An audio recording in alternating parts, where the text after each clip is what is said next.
What is up, YouTube? It is I, Clutch Marles. I'm back, and we are getting ready for the Wicked Team Show. This past week, I went to a funeral for Bobby Brockway. He was one of the announcers on Track Shot Live, and we actually met in Indy a couple weeks ago, and we filmed the commercial for Indy CNC, and just a couple days later, he was gone. So you never know, when people are going to go. So make sure, you're telling your friends, your loved ones, how much they mean to you, your buddies, because, you don't get a chance to say goodbye most of the time. But we're going to get a chance to say goodbye to this 98 to 02. We're going to fix her up, give her one more hell yeah, try to send this car to Jesus. Here we go. This drag link here, the black one, that was the factory 98 to 02 that we ran. Everybody recommended that we run an 80s drag link. It was all working fine until it started to bend, then it started to bind up. But you can see some pretty big differences here in the drag links. Like, this is where the tie rod bolts on. They're in different spots on each one. The pitman arm is going to be in a different location on each one. But we're going to put this 80s on. Hopefully it helps, because with the 98 to 02, the tie rods right here were hitting the lower A-arm bolts. And if you look on the 80s, it's going to push the tie rod down, and it's actually factory bent away from the A-arm bolts. So I think that's our issue. We ordered some new tie rods from RH3. These are for 80s Fords. The old ones are for 98 to 02. As you can see, there is a difference. You could probably make an 80s work on a 98 to 02, but you would have some of your threads hanging out.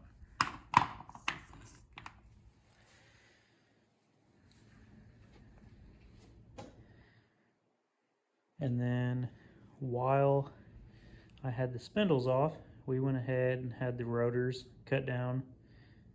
They were like out to here. I had a buddy take his plasma, trim them up, keeps it from getting in the spindle if she starts to bend weird. But yeah, let's get all this going. We got this big box of stuff here from Rock Auto. We got 2 new lower ball joints. We got 2 new upper ball joints. We got a new pitman arm. We got an idler arm.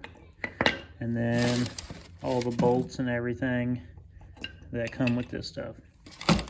Now, my 80s drag link, it has a pitman arm on it, and it has an idler arm.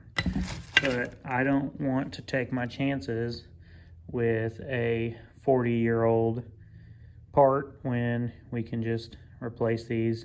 Takes no time at all, and know that what we're using is brand new. Once again, here's our list.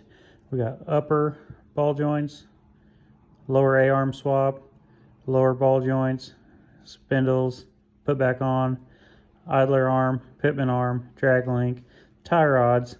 We got to fix the upper frame rail, plates, because we get 4 more plates. We get some 9-wire. We're going to fix the rear window, the passenger door. The rear frame is starting to go down a little. We got to put a new bolt in the motor mount and fix the header bolts. This lower A-arm is bent. We got a mess going on here. The new upper ball joints are going to just bolt right in. Although we are not driving backwards this derby, we still going to try to fix that just so I can see out it, so I can see if somebody's coming in. Passenger door.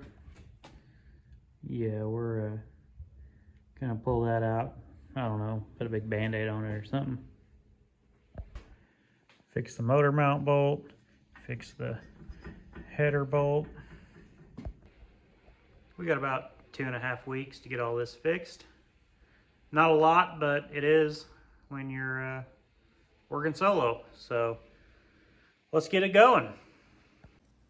Okay, sorry, this looks like I filmed it on a potato.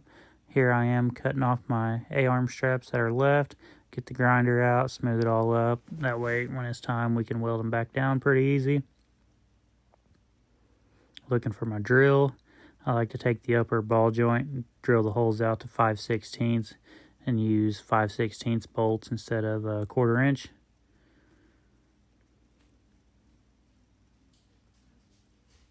Trying to get them lower A-arm off. The tips of the bolts were stripped out from where the tie rods were rubbing on it. Can't get the shock out, so I used the torch. You guys didn't get to see that part. Trying to find me a good song. We got the new lower. Trying to clean up the bolt. Gonna fight them to get them back in. The trick is to let the jack do the work, you know, just it's like an extra hand when you're working by yourself.